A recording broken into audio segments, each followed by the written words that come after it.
Annie, I need to tell you something. The text message lit up my phone screen 30 minutes before I was supposed to walk down the aisle. My hands trembled as I read the words from Evan, the man who was supposed to be adjusting his tie right now, waiting for me at the altar. I can't do this. Sorry. You deserve to know the truth. Lila and I. We've been together for 8 months. We're leaving the city together. Don't try to find us. I'm sorry it had to be this way.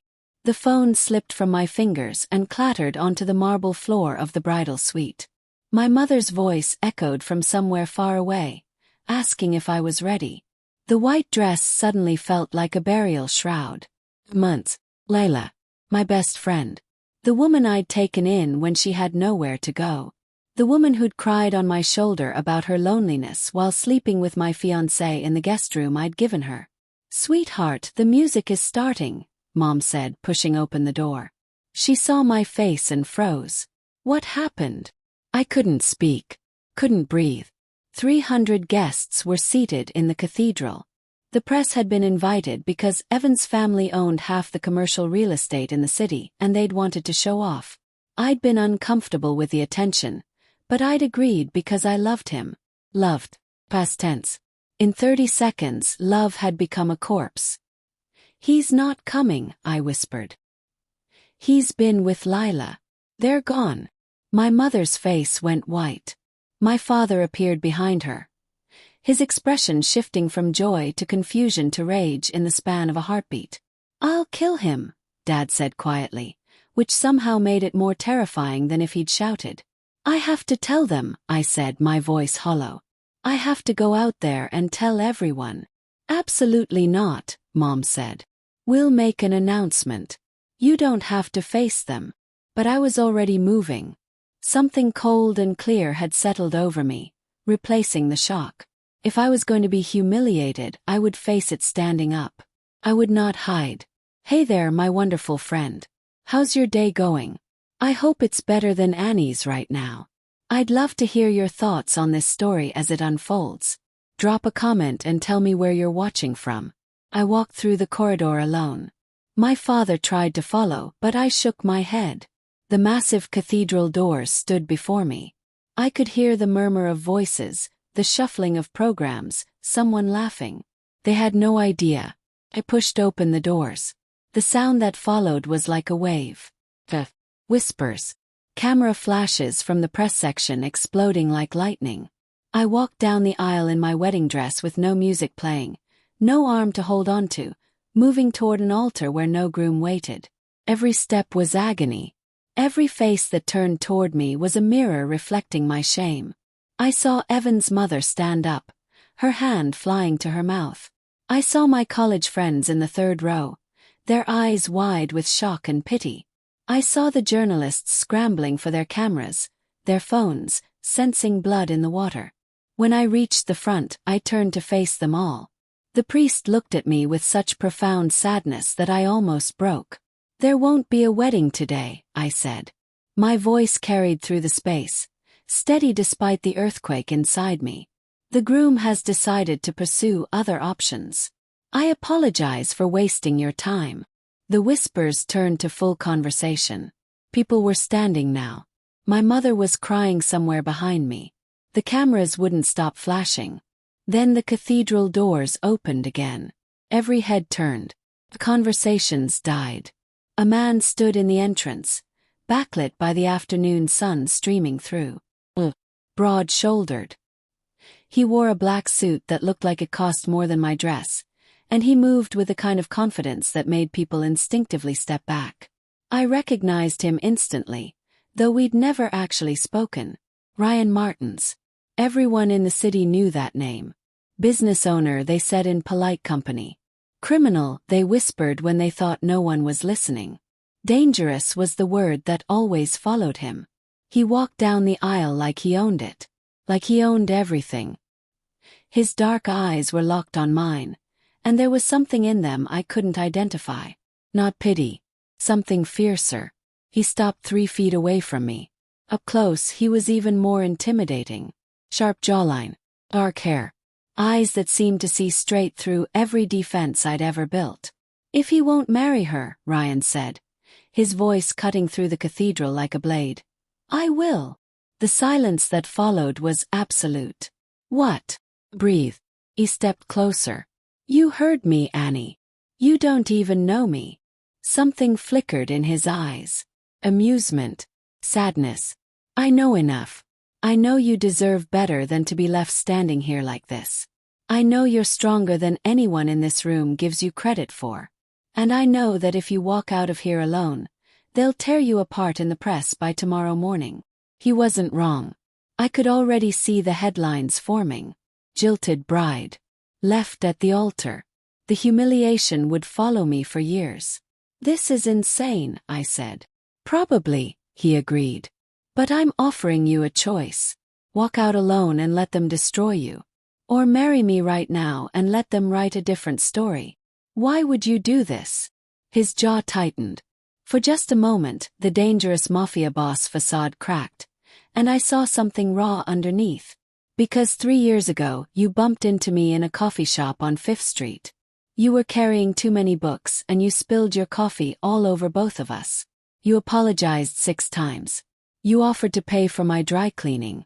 You looked at me like I was a normal person, not a monster. He paused. You don't remember. But I've never forgotten. My mind raced back. 3 years ago. The coffee shop near the university library. I'd been rushing to class, arms full of textbooks, and I'd collided with someone. A man in dark clothes. I'd been so embarrassed, so focused on apologizing, that I'd barely looked at his face. That was you. That was me. He extended his hand. I'm not a good man, Annie. I won't pretend to be. But I swear to you, I will never abandon you. I will never betray you. And I will make sure no one in this city ever looks at you with pity again. The cathedral was so quiet I could hear my own heartbeat. 300 people waiting to see what I would do. The cameras still rolling. My parents somewhere behind me, probably in shock. I thought about Evan. About Lila. About 8 months of lies and every moment I'd been too trusting to see the truth. About the future I'd planned that had evaporated in a single text message. Then I looked at Ryan Martins. Stranger. Criminal. A man who'd apparently carried a memory of me for 3 years based on a single clumsy encounter. It was the most insane decision I'd ever faced. I took his hand. His fingers closed around mine, warm and solid and real. The crowd erupted in shocked conversation, but I barely heard it. Are you sure? He asked quietly, just for me. No, I admitted. But I'm doing it anyway. Something that might have been a smile touched his lips. He turned to the priest, who looked like he might faint. Father, I believe you have a ceremony to perform. The priest married us. I'm not sure he had much choice with Ryan Martins standing 3 feet away, looking at him with those unwavering dark eyes. Father Matthews stammered through the vows, skipping sections, rushing through others. When he asked if anyone objected, the silence was deafening. No one was going to object to anything Ryan Martins wanted. I do, I said when prompted, my voice barely above a whisper. I do, Ryan said, clear and firm, like he'd been waiting his whole life to say those words. The ring Evan had chosen for me was still in the bridal suite. Ryan produced one from his pocket, a simple platinum band that somehow fit perfectly. Later I would wonder about that. How he'd known my size. How he'd come prepared. You may kiss the bride, Father Matthews said weakly. Ryan's hand came up to cup my face, gentle despite the calluses I could feel against my skin. His eyes searched mine, asking permission even though we'd just spoken vows. I gave the smallest nod. The kiss was soft, brief, but I felt it everywhere. When we turned to face the crowd, I expected chaos. What I got was stranger. Silence. 300 people staring at us like we'd just rewritten reality in front of them. Then, from the back, someone started clapping. Low. Deliberate. Others joined. Within seconds, the entire cathedral was applauding, though I couldn't tell if it was genuine joy or fear or just shock finding an outlet. Mrs. Martins, Ryan said quietly, offering his arm. The name sent a jolt through me. Shall we? We walked back down the aisle together. Every step felt surreal. I caught glimpses of faces.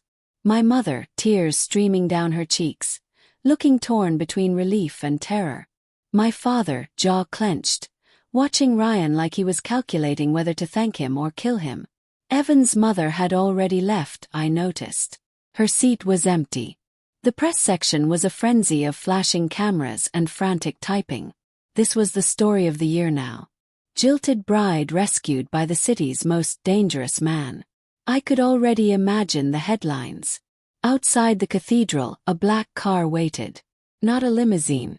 Something sleeker, more expensive. A man in a dark suit held the door open, his eyes constantly scanning the crowd. Security, I realized. Where are we going? I asked as Ryan guided me into the car. Away from here, he said, sliding in beside me. Unless you want to stay for the reception. The reception. I'd forgotten about it entirely. The venue, the flowers, the 5-tier cake, the band I'd spent months auditioning. All of it waiting for a bride and groom who were supposed to be Evan and me. God, no, I said. Your parents' house then. So you can change and collect your things. I looked down at the wedding dress. White silk and lace that suddenly felt like a costume from someone else's life.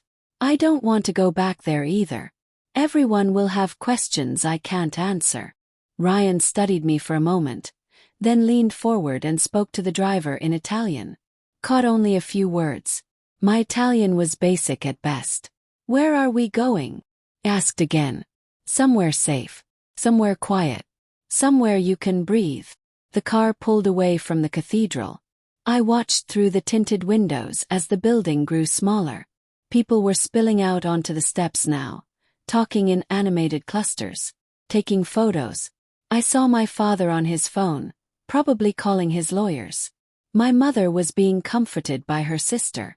I just abandoned my parents at my own wedding, I said, the reality hitting me. I'll have someone inform them you're safe, Ryan said. He was already typing on his phone. They'll understand. They looked ready to murder someone, and I'd rather not have that happen at a church. Despite everything, I almost laughed. Almost. This is insane, I said. This whole thing is completely insane. Yes, he agreed. I just married a man I don't know. Yes. A man who the entire city is afraid of. Not the entire city, Ryan said. Some people are just cautious. What's the difference? Fear makes people irrational. Caution makes them smart. He pocketed his phone and turned to face me fully. You're not afraid of me. It wasn't a question, but I answered anyway. Should I be? Probably. His expression was unreadable. But you're not. You took my hand in that cathedral, and your pulse barely changed. I felt it. Maybe I was in shock. Maybe. Or maybe you have better instincts than you give yourself credit for. The car wound through streets I recognized, then ones I didn't. We were heading away from the city center, toward the hills where the old estates sat behind iron gates and ancient trees. Tell me about Lila, Ryan said suddenly. The name hit me like a fist. Why? Because you haven't cried yet. You haven't screamed. You haven't broken down.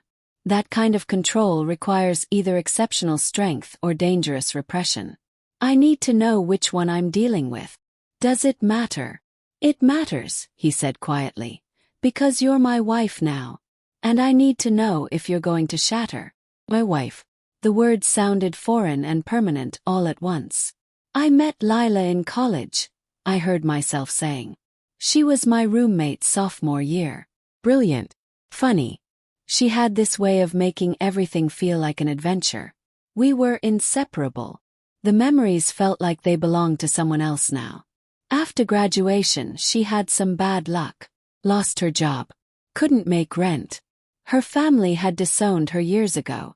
She had nowhere to go. I stared at my hands, at the unfamiliar ring now circling my finger. So I took her in. Gave her the guest room in my apartment. Helped her find work. Supported her when she was depressed. She lived with me for 2 years. And your fiancé. I introduced them. The laugh that escaped me was bitter.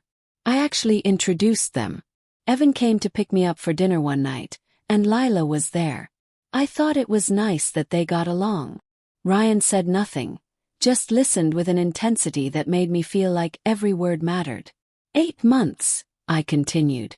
The text said 8 months. That means it started right after Evan proposed to me. Maybe because he proposed to me. I felt something crack inside my chest. I gave her everything. Home. Money when she needed it. My time, my trust, my friendship.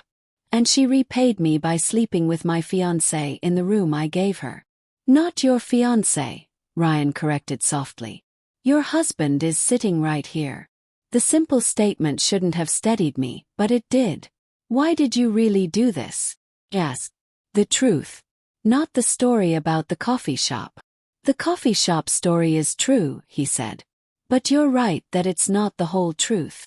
The car turned through iron gates that opened automatically. A mansion appeared at the end of a long driveway. All stone and elegant windows and the kind of architecture that whispered old money and older secrets. 3 years ago you spilled coffee on me, Ryan said as the car stopped. You apologized like it was the end of the world. You looked at me, really looked at me, and I realized you had no idea who I was. No fear. No judgment. Just genuine mortification over an accident. He got out and came around to open my door, offering his hand. I went back to that coffee shop every week for 6 months, hoping to see you again, he continued as I stepped out. You never came back. So I found out who you were. Annie Hart. Graduate student. Worked part-time at the university library. Volunteered at a literacy center on weekends. You investigated me. I'm a cautious man. He guided me toward the entrance. I learned you had a boyfriend. Evan Cross. Real estate dynasty. Decent on paper, spineless in reality. I learned about Lila moving in with you. I watched you give and give and give to people who only took.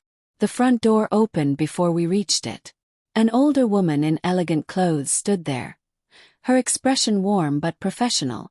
Mrs. Martins, she said with a slight bow. Welcome home. I'm Catherine.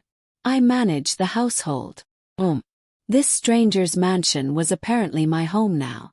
I learned 3 months ago that Evan was cheating on you, Ryan said as we entered a foyer that could have held my entire apartment. I had proof. Photos. Hotel receipts. Everything you would have needed. I stopped walking. You knew. For 3 months, you knew and you didn't tell me. Would you have believed me? His eyes met mine, challenging. If a stranger approached you and told you your fiancé was unfaithful, would you have believed him? Or would you have thought I had ulterior motives? I wanted to argue, but he was right. I would never have believed him. I knew he wouldn't show up today, Ryan continued. He and Lila booked flights to Barcelona 2 weeks ago. I knew he'd leave you standing there, and I knew it would destroy you, so I decided to be there. To offer you an alternative to humiliation. This is insane, I said again. It was becoming my mantra. You keep saying that. Because it keeps being true.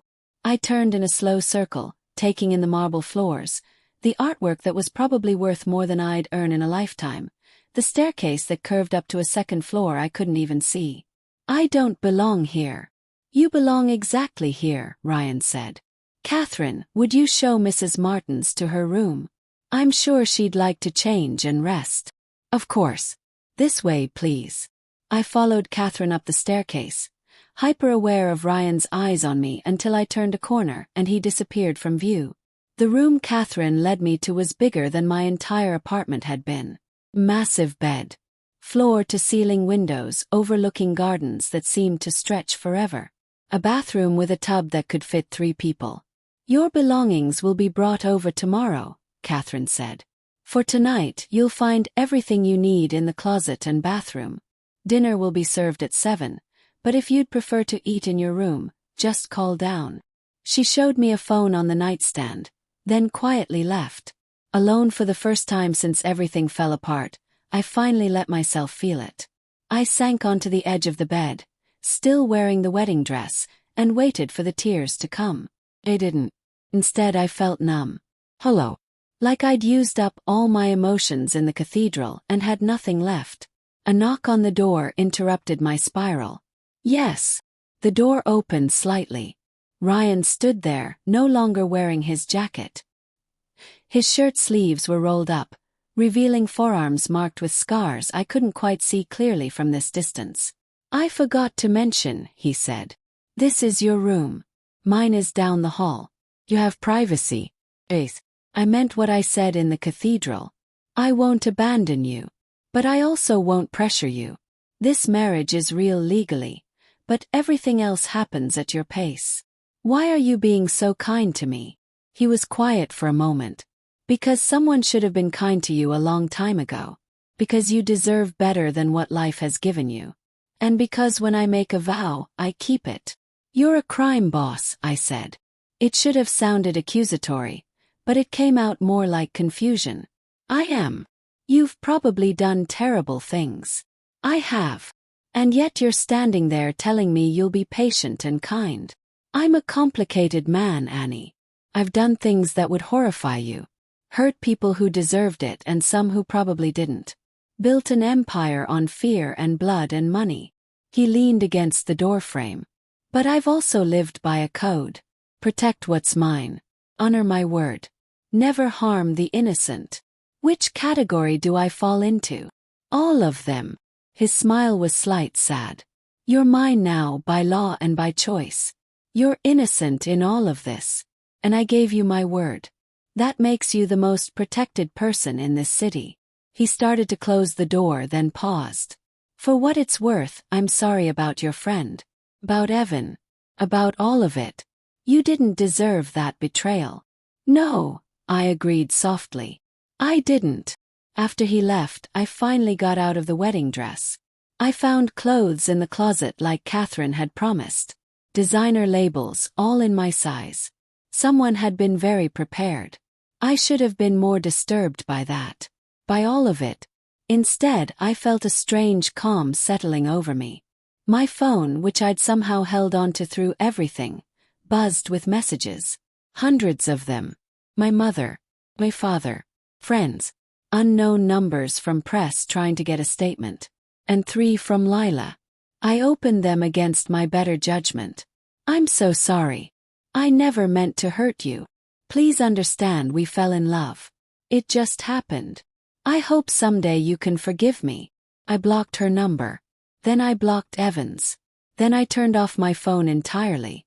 Dinner arrived at 7 on a tray brought by a young man who introduced himself as Robert, and then quickly disappeared. I ate alone in my room, watching the sun set over gardens that belonged to my husband. My stranger husband who'd apparently loved me from afar for 3 years based on a single coffee spill. It was the most insane day of my life.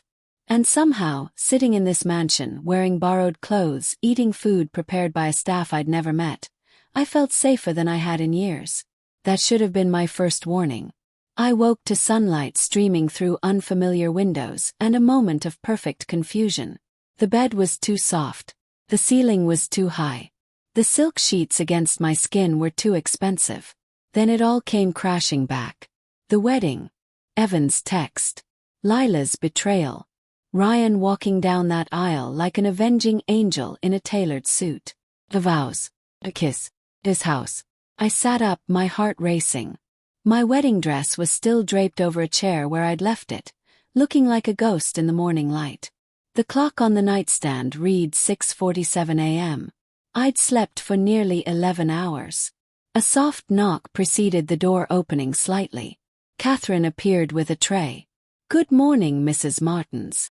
I thought you might want breakfast. Mr. Martins asked that I let you know he's in his office whenever you're ready to speak with him." "Thank you," I managed. She set the tray on a small table by the window and quietly left. Coffee. Fresh fruit. Pastries that looked like they'd been made by a professional. I ate mechanically, trying to organize my thoughts into something coherent. I was married to Ryan Martins. A man I didn't know. A man with a dangerous reputation. A man who claimed he'd loved me from a distance for 3 years. It was insane. But it was also real. The ring on my finger proved that. I showered in the enormous bathroom, then faced the closet. Someone had filled it overnight. Clothes in my exact size, ranging from casual to elegant. I chose jeans and a simple sweater, refusing to be transformed into someone I wasn't just because my circumstances had changed. Finding Ryan's office took 3 wrong turns and help from Robert, who I encountered in a hallway. He led me to a set of double doors on the first floor, knocked once, then left me there. "Come in," Ryan's voice called. The office was exactly what I'd expected. Dark wood, floor-to-ceiling bookshelves, massive desk.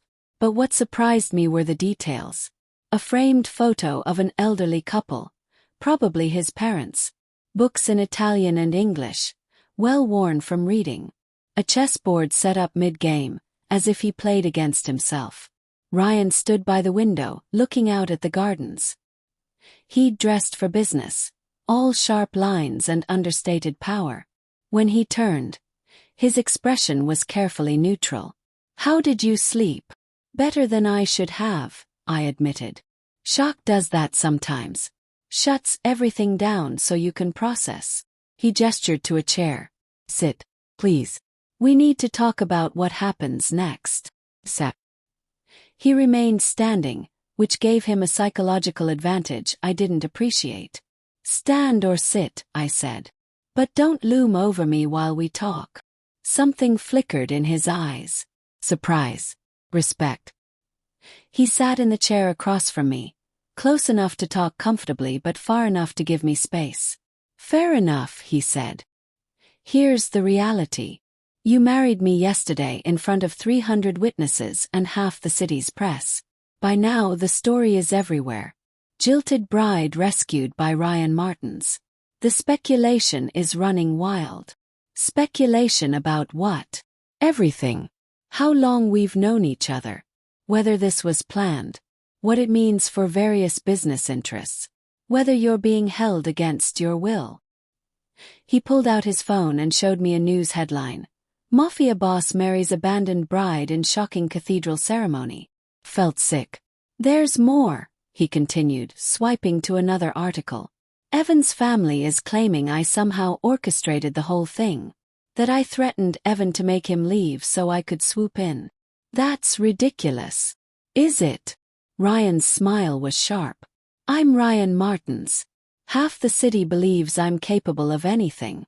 The Cross family is using that reputation against me. Against us. Why would they do that?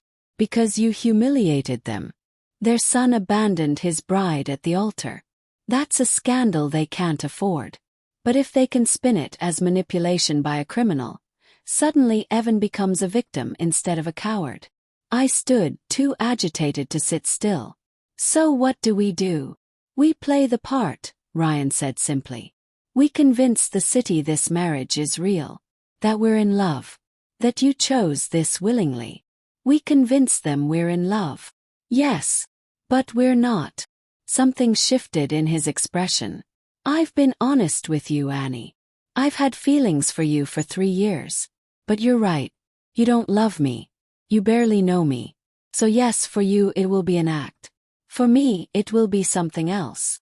The honesty was brutal and touching at the same time. "What does playing the part involve?" "Public appearances. Interviews probably. You'll need to be seen at my side. We'll need to look comfortable together. Intimate, even." He stood and moved closer. "And you'll need to understand what being my wife actually means." "Which is?" "It means you're a target now." His voice went cold. "I have enemies, Annie. People who would love nothing more than to hurt me by hurting what's mine. As of yesterday, you became the most valuable leverage anyone could have against me." The words sent ice down my spine. "You're saying I'm in danger. I'm saying you're protected. There's a difference." He gestured around the office. "This house has security you can't see.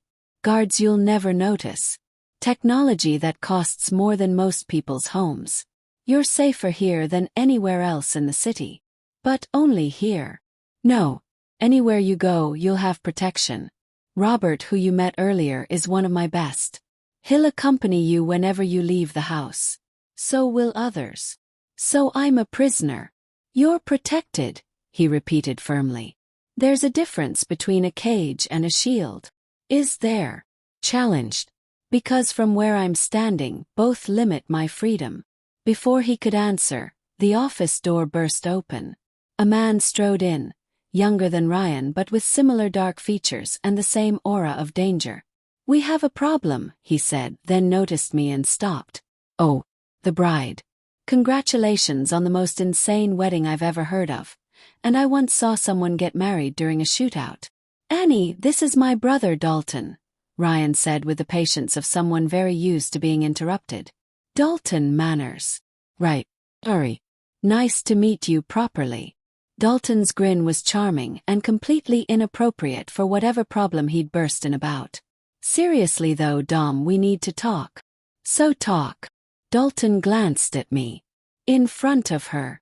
She's my wife. Whatever you need to say, she can hear.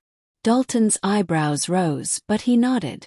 The Cross family is making moves. Evan's father is talking to the district attorney. They're trying to build a case that you coerced Annie into marriage. Kidnapping. Extortion. The whole package. I felt the blood drain from my face. That's insane. I wasn't coerced.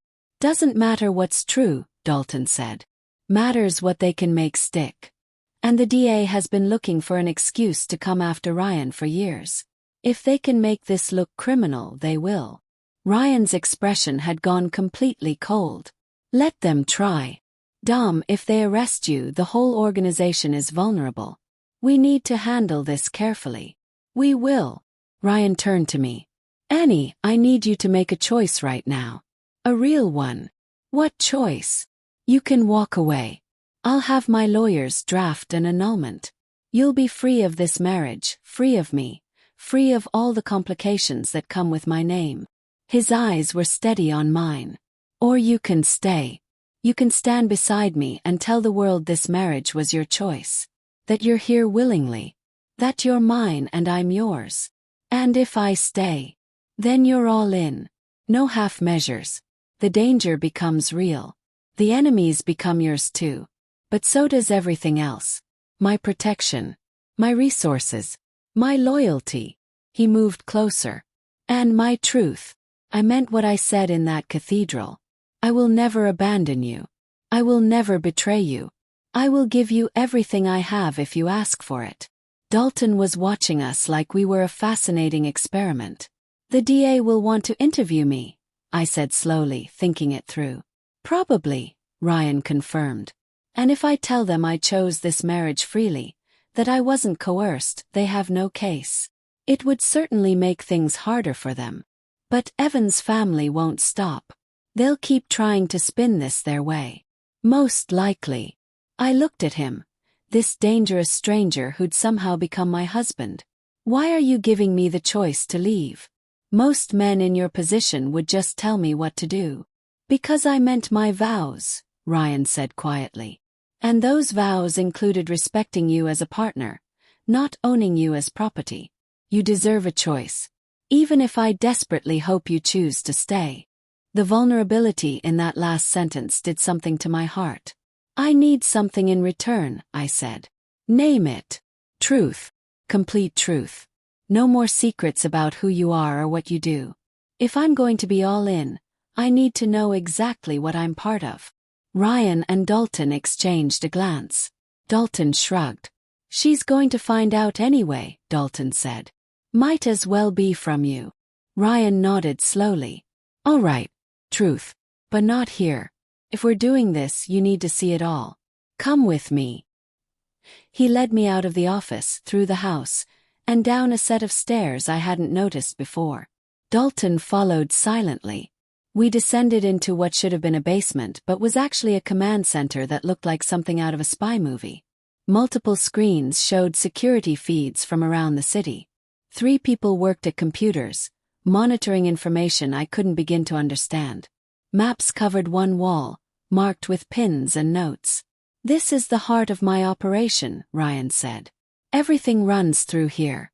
We monitor threats, track shipments, coordinate security, Manage communications. Shipments of what? Nothing illegal, if that's what you're asking. He pointed to one screen showing a warehouse. I own import-export businesses. Legitimate ones. But I also control territory in the city. I settle disputes between other organizations. I provide protection to businesses that need it. I make sure certain rules are followed. Protection for a price. Yes. That's extortion. That's business, he corrected. I don't force anyone. They come to me because the police can't or won't help them. Because I'm more effective than any legal option. I provide a service. They pay for it. One of the people at the computers turned around. A woman, probably in her 30s, with sharp eyes and sharper features. Boss, we've got movement on the cross situation. Evan's father just hired Hutchinson and Wells. They're preparing a legal assault. Hutchinson and Wells. Even I knew that name. The most aggressive law firm in the city. They're serious about this, Dalton said. So are we. Ryan turned to me. Last chance, Annie. You can still walk away. Once you stand beside me publicly, there's no going back. The Cross family will come after you too. My enemies will see you as a target. Your life will never be simple again. I thought about Evan. About how he'd promised me safety and stability and then destroyed both with a single text message. I thought about Lila, who I'd trusted completely. I thought about all the times I'd been careful, been good, been trusting, and where it had gotten me. Standing alone at an altar in a wedding dress while cameras flashed. I'm not walking away, I said. If the Cross family wants a fight, they'll get one. If the DA wants to investigate, they can investigate all they want. I'll tell them the truth. That I married you willingly. That you saved me from the worst humiliation of my life. That you've treated me with more respect in 24 hours than Evan did in 2 years. Ryan's eyes blazed with something fierce and warm. You're sure? I'm terrified, I admitted. But I'm sure. Whatever happens next, we face it together. Together, he repeated softly. Then his phone rang. He glanced at the screen and his expression darkened. What? Dalton asked. It's your father, Ryan said to me, then answered. Mr. Hart. Yes, she's here. He's safe. Of course. He held the phone out. He wants to speak with you. I took it with shaking hands. Dad. Annie, thank God. Are you all right? Do you need help? Just say the word and I'll come get you right now. Dad, I'm fine. I'm safe. I promise. You married a stranger. A dangerous man. I married the only man who showed up for me yesterday, I said quietly. The only one who didn't abandon me or betray me or leave me standing alone. There was a long pause. Is he listening right now? Yes. Can you speak freely? Yes, I said again more firmly. Dad, I know this looks insane from the outside. I know you're worried. But I'm here by choice. Ryan has been nothing but respectful to me.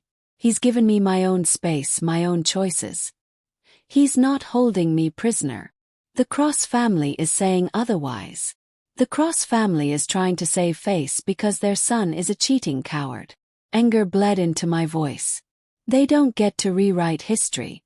They don't get to make me a victim to excuse what Evan did. Another pause. Then quietly. You sound different. I feel different. Your mother wants to see you. She's been beside herself. I'll come visit. Promise. But right now I need to handle some things. Annie, my father said, his voice heavy with emotion. I just want you to be safe and happy. That's all I've ever wanted. I know, Dad. I love you. I love you too, sweetheart. Call your mother. Please. I will. I handed the phone back to Ryan. He exchanged a few more words with my father, then ended the call. He's a good man, Ryan said. Terrified for you, but good. He raised me to be careful. To avoid risks. I looked around the command center, at this underground nerve center of an empire built on power and fear. This is the opposite of everything he wanted for me. Is it what you want? Ryan asked. Thought about it. Really thought about it. I spent my whole life being careful, I said slowly. I chose Evan because he was safe. Predictable. I took in Lila because it was the kind thing to do. I made myself small and accommodating and careful. And it got me nowhere. It got me betrayed. I turned to face Ryan fully. Maybe it's time I stopped being careful. Maybe it's time I chose something dangerous. Something real. Something that scares me in a good way instead of boring me in a bad way. Dalton let out a low whistle. I like her, Dom. She's got spine. I noticed, Ryan said, his eyes never leaving mine. The woman at the computer spoke up again. Boss, the DA's office just called. They want to schedule an interview with Mrs. Martins. Tomorrow, if possible. Tell them we'll be there, I said before Ryan could answer. Tell them I'm happy to speak with them. That I have nothing to hide. Ryan's smile was slow and devastating. You heard her, Maya. Set it up. On it. He offered me his hand. Come on. If you're going to be interviewed by the DA tomorrow, we should prepare. They're going to ask hard questions. I took his hand. His fingers interlaced with mine, and I felt that same spark I'd felt during our first kiss in the cathedral. Let them ask, I said. I'll tell them the truth. That I married you willingly. That you're my husband. That anyone who has a problem with that can take it up with me directly. Dalton laughed. Oh, she's definitely got spine. The Cross family has no idea what they're up against. As Ryan led me back upstairs, his thumb traced small circles on the back of my hand. Such a simple gesture, but it sent warmth through my entire body. Thank you, he said quietly when we were alone in the hallway. For what?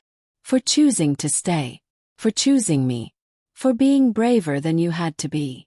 I'm not brave, I said. I'm just tired of being afraid. That's the same thing.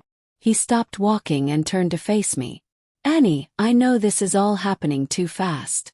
I know you don't love me. I know you're probably still processing everything that happened. But I need you to know something.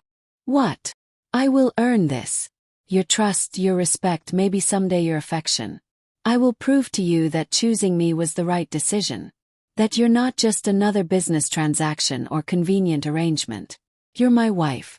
And that means something to me. Everything, actually. The sincerity in his voice made my chest tight.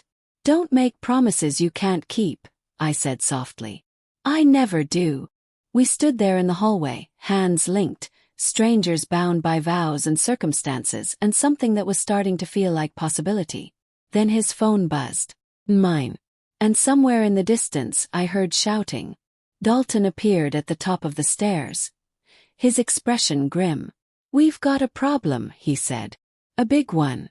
Someone just leaked security footage to the press. What footage? Ryan demanded. From the cathedral. But edited to make it look like your guys were blocking the exits. Like Annie couldn't leave even if she wanted to. Dalton held up his phone, showing a news site. It's going viral. The headline is Bride Held Captive. New footage raises questions about Martin's wedding. My stomach dropped. No. That's not what happened. Doesn't matter, Dalton said. It's what it looks like. And the Cross family is all over it, calling for an investigation, demanding Annie be placed in protective custody. Ryan's hand tightened on mine. They're escalating. They're declaring war, Dalton corrected. I felt the weight of it settle over me. This wasn't just about clearing my name anymore. This was about power and reputation and battles that had been brewing long before I stumbled into Ryan's world. Then we fight back, I said, surprised by the steel in my own voice. Both brothers looked at me. The footage is edited, which means it's fake, I continued, my mind racing. We get the real footage. The full, unedited version. We release it ourselves and expose their manipulation. Then I go on record, on camera if necessary, and tell the truth. Not in some interview they can edit and spin, but live. Where everyone can see I'm not being coerced. Ryan's expression shifted from concern to something that looked like pride. A press conference. A press conference, I agreed. Tomorrow.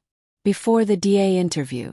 We control the narrative instead of reacting to theirs. Dalton grinned. I really like her, Dom. She thinks like one of us. Set it up, Ryan said. Tomorrow morning. Main hotel downtown. We'll invite everyone. Press, police, the DA if they want to come. Full transparency. You're sure about this? Dalton asked me. Once you go public like that, there's no taking it back. I'm sure, I said. And I was terrified, yes, but sure. Because for the first time in my life, I wasn't running from a fight. I was walking straight into one, with a dangerous man at my side and a ring on my finger that meant something more than I'd ever expected. The war for my reputation, my freedom, and maybe my future had just begun. And I was ready. The press conference was scheduled for 10 a.m. At 6, I was already awake, staring at the ceiling of my bedroom and wondering if I'd made a catastrophic mistake. A soft knock interrupted my spiral. Come in, I called. Ryan entered carrying 2 cups of coffee. He'd already dressed, though more casually than I'd seen him. Dark jeans. A black sweater that somehow made him look both dangerous and approachable. Couldn't sleep either, he asked, handing me one of the cups. Too much adrenaline. I sat up, pulling the blanket around myself. Are we insane? A press conference. Probably. He sat on the edge of the bed, maintaining a respectful distance. But it's the right move. We control the message this way. We show them you're not a victim or a prisoner. We show them we're united. United. I tested the word. We've known each other for 3 days. Technically 3 years if you count my unrequited coffee shop obsession. Despite everything, I smiled. That's not knowing me. That's watching me. Fair point. He sipped his coffee. So let's fix that. Ask me anything. Right now. Whatever you want to know. I studied him over the rim of my cup. The morning light made him look younger, less intimidating. Almost normal if you ignored the scars on his hands and the way his eyes constantly tracked movement, even in his own home. How did you become this? Yes. The head of a criminal empire. Inherited it, he said simply. My father ran things before me. His father before him. The Martins family has controlled certain aspects of this city for 4 generations. Did you have a choice? Everyone has a choice. I could have walked away. Gone legitimate. Pretended the family business didn't exist. His expression darkened. But I saw what happened to families that lost their protection. I saw what the void created when strong leadership disappeared. Yes. Violence. Innocent people caught in the crossfire. So you stayed to protect people. I stayed because someone had to. And because I'm good at it. He set down his cup. I know how that sounds. Like I'm justifying the unjustifiable. But I've never dealt drugs. Never trafficked people. Never harmed anyone who didn't pose a direct threat. My father had looser morals. I drew harder lines. That doesn't make it legal. No, he agreed. It doesn't. I'm not a good man by most definitions, Annie. I've hurt people. I've broken laws. I've built an empire on fear and respect and occasionally violence. But I have rules. Lines I won't cross. And I protect what's mine. And I'm yours now. Yes. No hesitation. You became mine the moment you took my hand in that cathedral. Which means I will burn down anyone who tries to hurt you. The intensity in his voice should have frightened me. Instead, it made me feel safer than I had in years. My turn, he said. Why did you choose Evan? What did you see in him? I winced. Safety. Predictability. He came from a good family. Had a stable career. He was nice to waiters and remembered my birthday and said all the right things. Boring, Ryan translated. I thought boring was good. I thought it meant stable. Reliable. I laughed bitterly. Turns out it just meant he was good at hiding who he really was. And Lila. The name still hurt. She was my best friend. My sister in everything but blood. We had plans. We were going to travel together after the wedding. Start a business together someday. She knew everything about me, which made her betrayal worse. So much worse. I set down my coffee cup before I could throw it. I keep replaying moments in my head. Times when she and Evan were in the same room. Were they laughing at me, pitying me, planning their escape while I planned my wedding? Ryan moved closer, just enough that I could feel the warmth of him. They're cowards, both of them. And eventually, cowards face consequences. You're not going to do anything to them, are you? His smile was cold. I don't need to. Evan's family is already destroying his reputation to save their own. And Lila will learn that running away with someone else's fiancé doesn't lead to fairy tales. It leads to wondering when he'll do the same thing to her. He was right. Eventually, Evan and Lila would implode. Relationships built on betrayal usually did. We should prepare for the conference, Ryan said, standing. Maya has been fielding calls all night. Every major outlet wants to be there. It's going to be a circus. Perfect. I love circuses. His laugh was unexpected and genuine. You have a dark sense of humor. I appreciate that. 2 hours later, I stood in front of a mirror while Catherine helped me dress. Not the borrowed clothes from yesterday, but something that had been delivered that morning. A tailored navy dress that was professional without being stuffy, elegant without trying too hard. Mr. Martins selected it himself, Catherine said, adjusting the collar. He has excellent taste.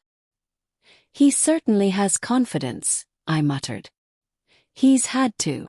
Catherine's voice was soft. His father was a hard man.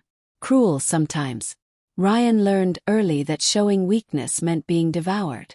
But underneath all that armor he's good. Better than his father ever was. I met her eyes in the mirror. You've known him a long time. Since he was 8 years old. I watched him grow from a scared boy trying to please an impossible father into a man who protects everyone under his care. She smoothed the dress. He's never brought a woman here before. Never spoken about anyone the way he speaks about you. Whatever this started as, it means something to him. Before I could respond, Dalton appeared in the doorway. Time to go. The vultures are gathering. The drive to the hotel was tense. I sat beside Ryan in the back of the car, very aware of the security vehicle following us and the gun I'd glimpsed under Robert's jacket when he opened my door. Are you expecting trouble? Yes. I always expect trouble, Ryan said. That's why it rarely surprises me. The hotel was surrounded by press vans and reporters. The moment our car pulled up, cameras started flashing. Microphones appeared. Voices shouted questions I couldn't distinguish from the chaos. Stay close to me, Ryan said. Don't answer anything until we're inside. Just smile and keep walking. He got out first, then offered me his hand. The moment I stepped out, the noise intensified. Annie, are you here willingly? Did Ryan Martins threaten you? Where is Evan Cross? Is this marriage legitimate? Ryan's hand was steady in mine as we walked through the gauntlet. He didn't smile, didn't acknowledge the questions, just moved forward with absolute certainty. I tried to match his confidence, holding my head high despite the cameras and shouting and chaos. Inside the hotel, the conference room was already packed. Journalists filled every seat. Cameras lined the back wall. I recognized faces from local news stations, national outlets, even international press. This was bigger than I'd realized. A podium had been set up at the front. Ryan led me toward it, his hand never leaving mine. Dalton was already there, talking quietly with Maya and 2 other people I didn't recognize. 5 minutes, Maya said. We've distributed the unedited cathedral footage to all major outlets. It's already circulating online. The edited version the Cross family leaked is being thoroughly debunked. Good, Ryan said. And the DA? Present. Maya nodded toward the crowd. I followed her gaze and spotted a stern woman in a gray suit sitting in the 3rd row, flanked by 2 assistants. Assistant DA Rebecca Morrison. She's tough but fair. If Annie's testimony is solid, Morrison will back off. It will be, I said, surprised by my own certainty. Ryan squeezed my hand.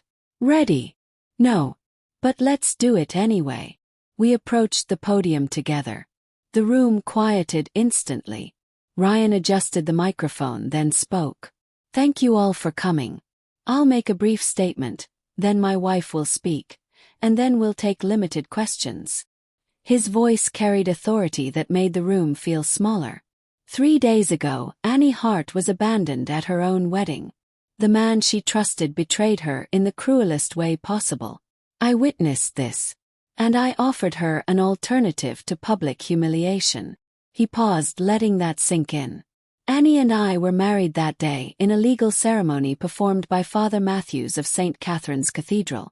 The ceremony was witnessed by 300 guests and recorded by multiple cameras. The unedited footage, which you now all have access to, shows clearly that Annie was free to leave at any time. That she chose to marry me of her own free will. That no coercion occurred. A reporter started to shout a question. Ryan silenced him with a look. There have been allegations from the Cross family suggesting otherwise.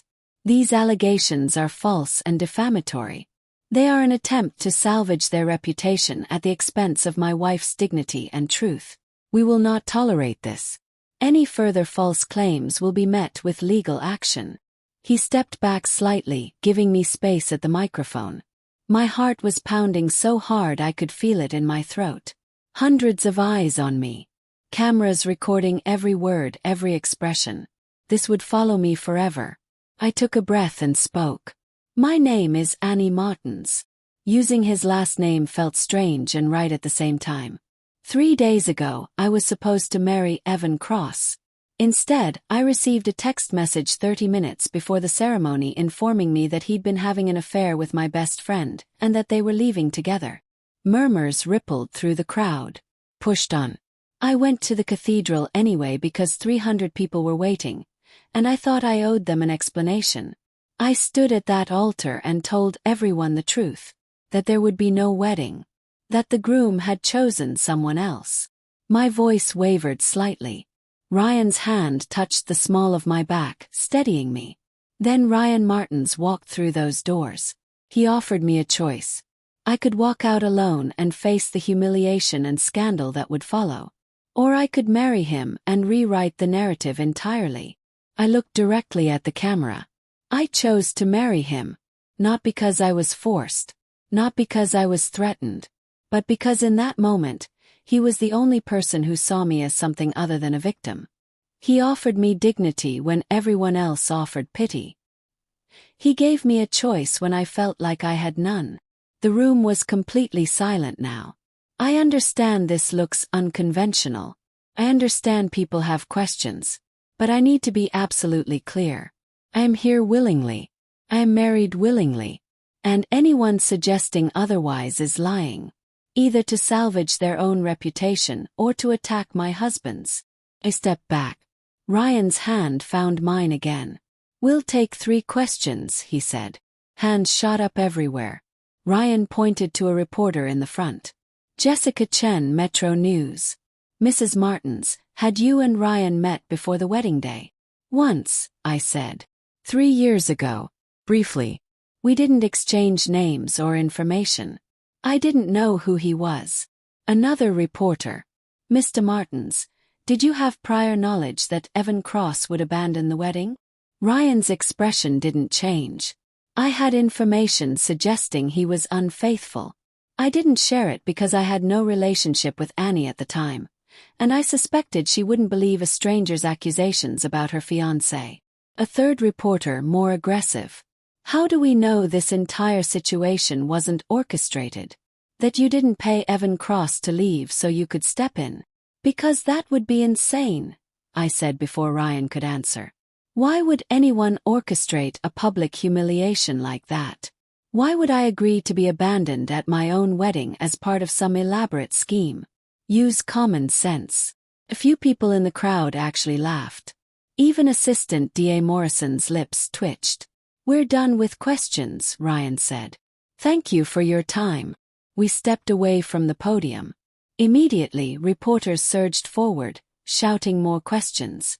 But Dalton and Robert were already there, creating a barrier as they guided us toward a side exit.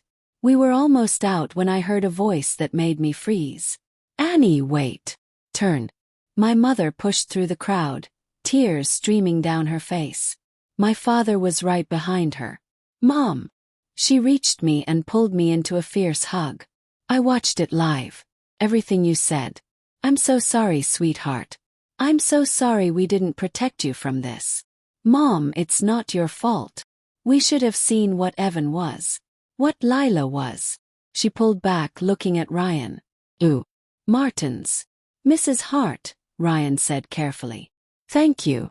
The words seemed to cost her. "I don't understand any of this. I don't like it.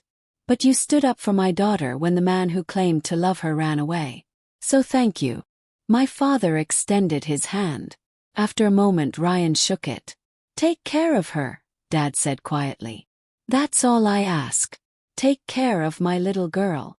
With my life," Ryan promised. The moment was interrupted by Maya appearing at Ryan's elbow. "We need to leave. There's a situation."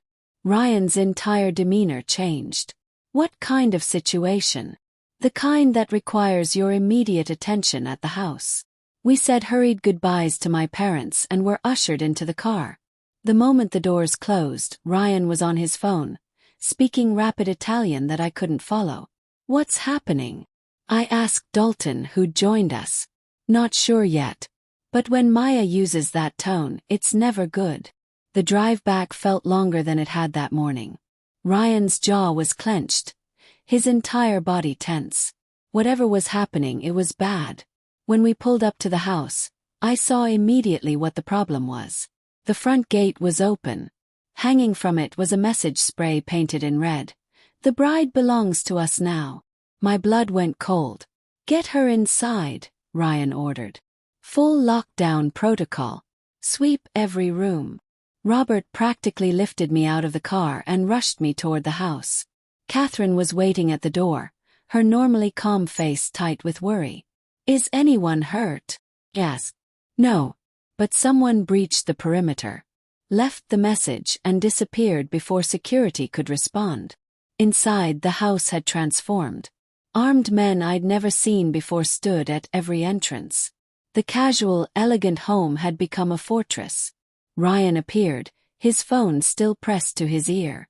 When he saw me, he said something sharp in Italian and ended the call. "Are you all right?" "I'm fine." "What does the message mean?" "The bride belongs to us." "It means someone is making a play." His expression was thunderous. "Someone thinks they can threaten you to get to me." "Who?" Before he could answer, Maya rushed in carrying a laptop. "Boss, you need to see this. It just went live." She turned the laptop to face us. On the screen was a video.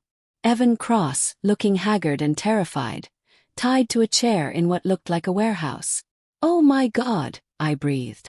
A voice spoke off camera, distorted and mechanical. "Ryan Martins. You took something that belonged to the Cross family. Now we're taking something that belongs to you. Return the bride within 24 hours, or Evan Cross dies." The video ended. I felt like I'd been punched. This can't be real. This has to be fake. "It's real," Ryan said grimly. "I recognize that warehouse. It's in the industrial district. Neutral territory. The Cross family did this." I couldn't process it. "They kidnapped their own son." "No," Dalton said, studying the video. "Look at Evan's eyes. He's genuinely terrified. His family wouldn't scare him like that. Someone else grabbed him." "Who?" I demanded. Ryan and Dalton exchanged a dark look. "The Callahan family," Ryan said finally. "Russian outfit that's been trying to expand into our territory for months. They must have grabbed Evan and Lila when they landed in Barcelona. This is their play. Create chaos, make me look weak, take advantage of the instability. But why would I care what happens to Evan?" said. "He betrayed me. He's nothing to me. They're betting on your compassion," Maya said quietly. They think because you're good, because you're not part of this world, you'll force Ryan to trade you to save Evan's life. That's insane. That's leverage. Ryan's voice was cold. They don't understand you yet. Don't understand that you're stronger than they think. Another phone buzzed. This time it was mine. A number I didn't recognize. Don't answer it, Ryan said. But I was already swiping to accept. Hello. Annie. Lila's voice, shaking and small. Please. You have to help us. They're going to kill him. They're going to kill both of us. My hand tightened on the phone. Where are you? I don't know. Some warehouse. It's cold and dark and there are men with guns. Annie, please. I know I hurt you. I know I don't deserve your help. But please. Don't let them kill us. Every instinct I had was screaming. The girl I'd considered a sister was begging for her life. The man I'd almost married was in danger. But I looked at Ryan. At the hard set of his jaw. At the calculation in his eyes as he tracked every word of the conversation.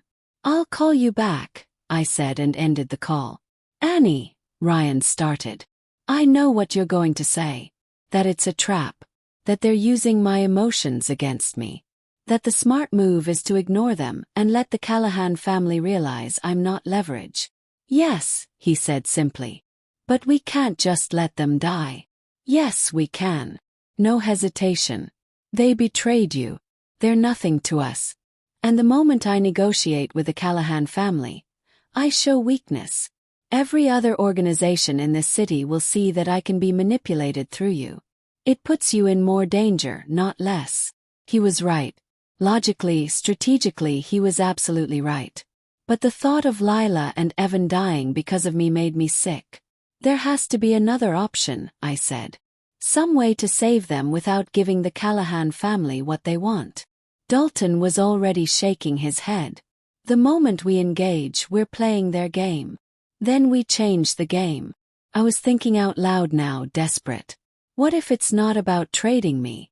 What if we offer them something else? Money. Territory. Something valuable enough that they let Evan and Lila go. We don't negotiate with kidnappers, Ryan said flatly. It sets a precedent we can't afford. So we just let them die. Yes. The coldness in his voice finally broke through my shock. This was the man everyone feared. The crime boss who made ruthless decisions without hesitation.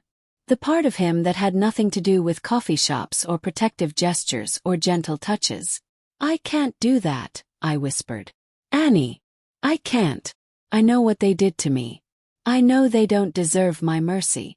But I can't have their blood on my hands. I can't live with that. Ryan stepped closer, his eyes searching mine. If I do this, if I find a way to save them without compromising our position, you need to understand what it means. The resources it will cost, the risks we'll take, the message it sends. I understand. Do you? Because this is the reality of my world. Every decision has consequences. Every act of mercy can be exploited. Every moment of compassion can become a weakness. I understand, I said again firmly. He studied me for another long moment. Then he turned to Dalton. Call in the squad. Full tactical. We're hitting that warehouse in 2 hours. Dom, this is exactly what they want. They're expecting you to come in guns blazing. Then we'll surprise them. Ryan's smile was sharp and cold. Get me blueprints of that building. I want 3 entry points mapped. Snipers on the high ground. And find out everything you can about the Callahan team. Numbers, weapons, leadership on site. Maya was already typing. On it. What about me? Yes. You stay here. If protected. No. The word came out stronger than I expected. If you're risking your life because I asked you to, I'm not hiding while you do it. Absolutely not, Ryan said. You're not trained. You'll be a liability. Then I'll stay in the car. But I'm coming. This is my choice, my consequence. I won't hide from it. We stared at each other, locked in a battle of wills. Finally Ryan sighed. Fine. But you follow every order I give. No arguments, no hesitation. Understood. Understood. The next 2 hours were a blur of preparation. I watched from the command center as Ryan's team assembled. A dozen men, all armed, all moving with military precision. They reviewed building plans, discussed entry strategies, coordinated timing. This was Ryan's world. Not elegant dinners and business meetings, but tactical operations and calculated violence. And I'd asked him to enter it for 2 people who'd betrayed me. Having second thoughts, Dalton asked, appearing beside me. Third and fourth thoughts, I admitted. It's not too late to call it off. Dom would understand. Would he? Dalton considered. Honestly, I think part of him is relieved. He hated the idea of letting them die because it would hurt you. This gives him permission to be the hero instead of the villain. He's both, I said quietly. Yeah, yes. We all are in this world. Dalton's expression was serious. But Dom's got lines most of us don't. Rules he follows even when it costs him. He'll save those 2 idiots tonight because you asked him to. But make no mistake, Annie. The only reason he's doing it is you. Not mercy. Not strategy. Just you. The weight of that settled over me. Ryan appeared in tactical gear, looking like he'd stepped out of an action movie. Bulletproof vest. Weapons I didn't want to think about. His expression was focused, controlled, dangerous. Time to move, he said. Annie with me. I followed him to an armored SUV. The interior was reinforced, the windows bulletproof. Robert drove. Another guard I didn't know rode shotgun, literally. The plan is simple, Ryan explained as we drove. We breach 3 sides simultaneously. Callahan's men will be overwhelmed and confused. My team extracts Evan and Lila. We're out in under 5 minutes. And if something goes wrong, then Robert drives you away immediately. No arguments, no waiting. You leave and you don't look back. Ryan, promise me. His eyes were intense. Whatever happens in there, you'll survive. Promise me, Annie. I promise, I whispered. We pulled up 3 blocks from the warehouse. The sun had set. The industrial district was dark and empty. Ryan's team was already in position, invisible in the shadows. Stay in the car, Ryan ordered. Then, surprising me, he cupped my face in his hands and kissed me. Not soft like in the cathedral. Hard. Desperate. Like he was memorizing the feel of my lips. When he pulled back, his eyes were blazing. When this is over, we need to talk. About us. About what this is becoming. Okay, I managed. Then he was gone, disappearing into the darkness with his team. I sat in the SUV, my heart hammering, watching the warehouse through the bulletproof windows. Robert and the other guard were tense, hands on their weapons, eyes constantly scanning. Minutes passed like hours. Then all hell broke loose. The warehouse doors exploded inward. Gunfire erupted. I saw muzzle flashes through windows. Heard shouts in multiple languages. Saw figures running. Stay down, Robert ordered. I couldn't look away. Somewhere in that chaos was Ryan. The man I'd married 3 days ago. The stranger who'd become my husband. The crime boss who was risking his life because I'd asked him to save 2 people who'd destroyed me. More gunfire. Then silence. My phone buzzed. A text from an unknown number. Wrong choice, Mrs. Martins. Now everyone pays. Before I could react, Robert shouted a warning. The SUV's windows imploded in a hail of gunfire. The bulletproof glass spiderwebbed but held. Robert threw the SUV into reverse, tires screaming as bullets continued to slam into the vehicle. The guard in the passenger seat returned fire through the damaged window, the sound deafening in the enclosed space. Get down! Robert shouted at me. I dropped to the floor, covering my head as the world exploded into violence. Glass rained down. Metal shrieked. More gunfire so loud I felt it in my bones. The SUV swerved violently, throwing me against the door. My head cracked against something hard and stars burst across my vision. Then we stopped moving. "Robert!" called out. No response. I lifted my head slowly. The front windshield was completely destroyed. The guard in the passenger seat was slumped over, blood streaming from a wound in his shoulder. Robert was still gripping the wheel, his face pale, his breathing shallow. "Robert, talk to me." "Hit," he gasped. "They hit the engine. We're not moving." Through the destroyed windshield, I saw figures approaching. 4 men in dark clothes, weapons raised. Not Ryan's team. The Callahan family. This was the trap. Not the warehouse. They'd known Ryan would send me away if things went bad. They'd been waiting for the SUV. One of the men reached the driver's door and yanked it open. He grabbed Robert and threw him to the ground. The other guard tried to raise his weapon, but a rifle butt to the face ended that attempt. Then a face appeared at my window. Young. Cold eyes. He smiled when he saw me. "Mrs. Martins. You're coming with us." My door was ripped open. Hands grabbed me, dragging me out of the vehicle. I tried to fight, but one of them struck me across the face and everything went blurry. They zip-tied my wrist, threw me into the back of a van. 2 guards climbed in with me, their weapons never wavering. "Drive," one of them ordered in accented English. As the van pulled away, I caught a glimpse through the back window. Robert was on the ground, not moving. The other guard was being restrained by more Callahan men. The SUV sat dead in the street, a testament to my catastrophic choice. The warehouse rescue had been a diversion. They'd wanted me to convince Ryan to act, to divide his forces, to leave me vulnerable. And I'd done exactly that. The van drove for maybe 10 minutes. My head throbbed where I'd hit it. My wrists burned from the zip ties. But worse than the physical pain was the realization settling over me like ice water. This was my fault. I'd insisted on saving Evan and Lila. I'd convinced Ryan to risk his team, his resources, his strategic position. And the Callahan family had used that compassion against us. Against me. The van stopped. The doors opened. I was hauled out into what looked like an old factory. Abandoned. Isolated. The kind of place where screams wouldn't carry.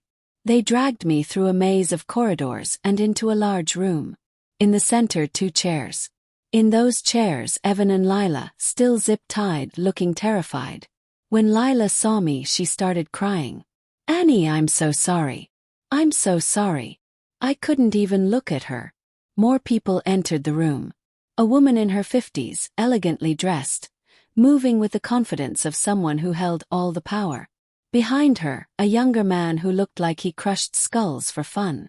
"Annie Martins," the woman said in lightly accented English. "I am Katerina Callahan.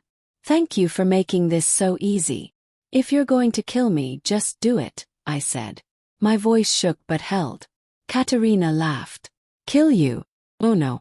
You're far too valuable alive. You are the key to destroying Ryan Martins's empire. He won't trade for me. Won't he? A man who raids a warehouse to save 2 people who betrayed his wife. A man who clearly values your opinion, your happiness, your moral compass. Oh, he'll trade." She circled me slowly. "He'll give us territory, shipping routes, contacts, everything we've been trying to acquire for years. All for the safe return of his beloved bride. You're wrong about him." "Am I?" Katerina gestured to one of her men. He produced a phone, showed me the screen. It was a live feed. The warehouse. Ryan's team was still there, clearly searching for me. I could see Ryan himself. His face a mask of controlled fury as he barked orders into a phone. "He looks quite distressed," Katerina observed. "Almost like a man in love." My chest tightened. He was supposed to leave. Supposed to pull back and regroup. Instead, he was still there looking for me, making himself a target.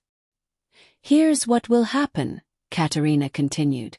"We will contact Ryan. We will make our demands. And he will comply because men in love are weak. They make foolish choices. Like raiding warehouses to save people who don't matter. She leaned close enough that I could smell her perfume. Your compassion destroyed him. Remember that. They moved me to a smaller room. Cell really. Concrete walls. A single chair bolted to the floor. They secured me to it with more zip ties and left me alone. I don't know how long I sat there. Time became meaningless in that windowless space. But eventually I heard voices. Shouting. Gunfire again. The door burst open. Dalton stumbled in. Blood streaming from a cut above his eye. A gun in his hand. We have to move. Now. Dalton, what? Ryan tore through half their forces to get here. We've got maybe 2 minutes before reinforcements arrive. Can you walk? He cut the zip ties. I stood on shaking legs. Where's Ryan? Holding them off. Come on. He pulled me into the corridor. Bodies littered the floor. Some I recognized as Ryan's men. Others were Callahan family. The air smelled like gunpowder and blood. We rounded a corner and I saw him. Ryan, his tactical vest torn, blood on his face, fighting like something feral and desperate.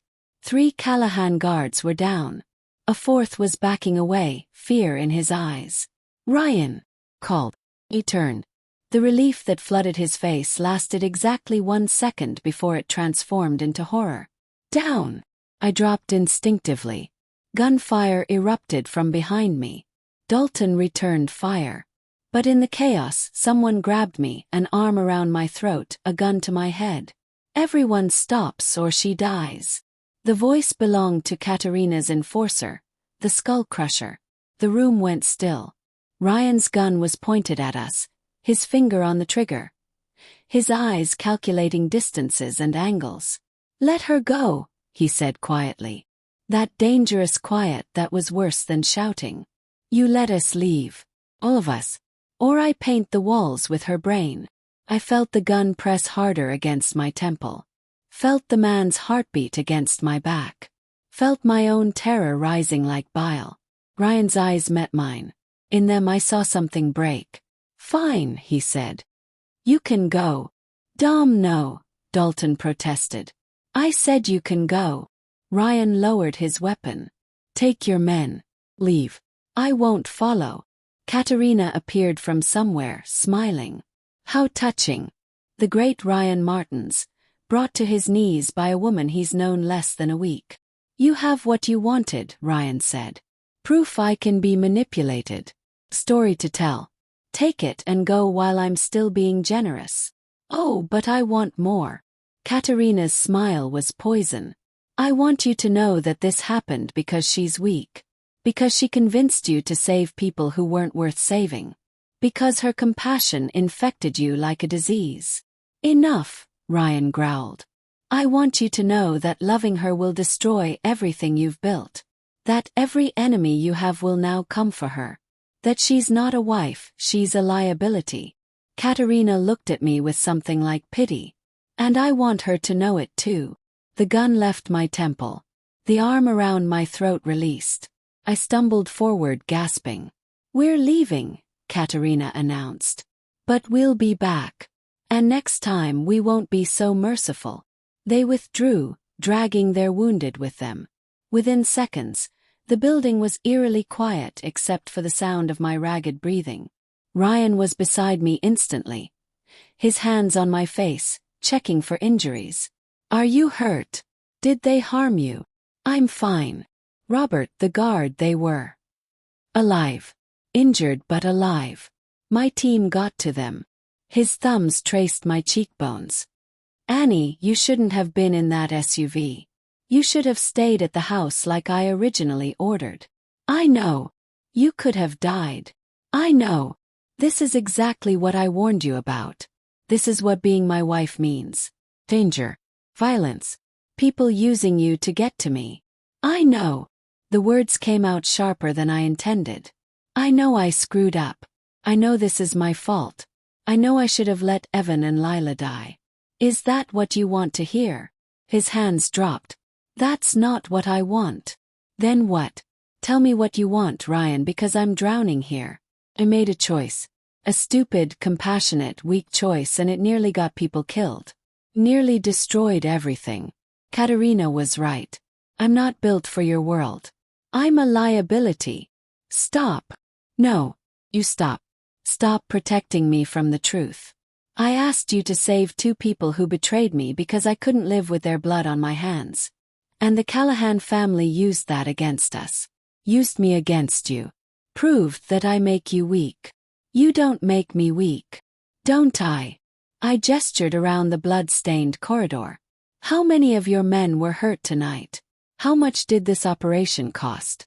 How much strategic advantage did you lose because I couldn't just let my cheating ex and backstabbing best friend face consequences? Ryan was quiet for a long moment. Then he said, 4 men injured. 1 critically. Approximately 200,000 in resources. And I lost face with every organization watching to see how I'd respond to the Callahan threat. The numbers hit like punches. I'm sorry, I whispered. I'm so sorry. I'm not. He stepped closer. Those 4 men knew the risks. The money is replaceable. And the loss of face is temporary. But you, Annie, you're irreplaceable. And if saving 2 worthless people meant keeping you safe from that kind of moral weight, I'd do it again. You shouldn't. You should have left me there. Cut your losses. Let the Callahan family have me. Never. The word was absolute. I made vows to you. I told you I would never abandon you. Did you think those were just words? I thought they were words said in a moment of impulse. I don't do impulse. I don't make vows lightly. And I sure as hell don't let anyone take what's mine. He pulled me closer, his forehead resting against mine. You're mine, Annie. For better or worse. In safety and danger. When you're strong and when you're breaking. All of it. I'm all in. The question is, are you? I wanted to say yes. Wanted to believe I could be the woman he needed. But Katerina's words kept echoing. Your compassion destroyed him. She's not a wife, she's a liability. Loving her will destroy everything you've built. I don't know, I admitted. I don't know if I can be what you need. I'm not ruthless. I can't make the cold calculations. Tonight proved that. Tonight proved you have a conscience. That you value life, even lives that hurt you. That's not weakness, Annie. That's strength I don't have. It's the strength that got your men hurt.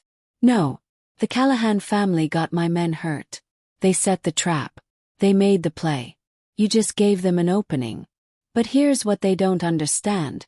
What you don't understand yet. He lifted my chin so I had to meet his eyes. Every opening is also an opportunity. They showed their hand tonight.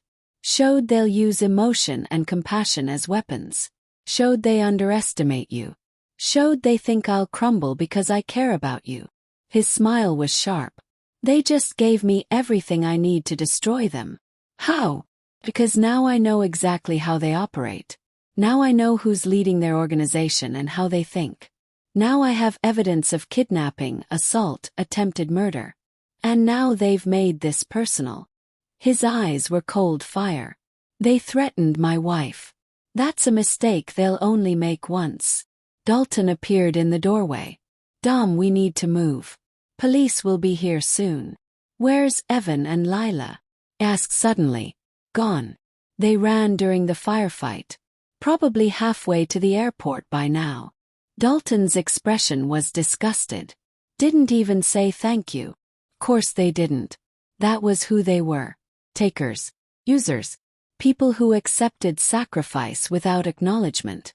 And I'd nearly died for them. The realization should have made me angry. Instead, I felt something shift inside me.